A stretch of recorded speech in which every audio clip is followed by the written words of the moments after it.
Hi mga chismakers out there. Ayan, nag-craving naman tayo ng Korean ramen.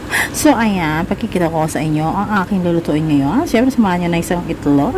Ang leek na napakaguhin. Kahit anong mga leek, kung anong green yan, basta ayan. Habang ako'y nagtutok dito, nagpakulo na pala ako ng aking tubig. Sa katamtamin tubig lang para malasahan mo ang tamis ang hang nito ramen na to. So ayan guys, ayan, prepare ko na siya guys. Ayan, iluluglog ko na o ilalaglag ko na siya sa kumukulong 360 centigrade. Yung ba yung tawag doon? Ayun, ako, iwan ko. Ayan, ay yung ilalagay ang kanyang seasoning. Siyempre, yung seasoning niya, sila lang nakakaalam yan. Hindi yan alam yan. Siyempre, ayan, pakuluan mo lang pakukuluan, guys.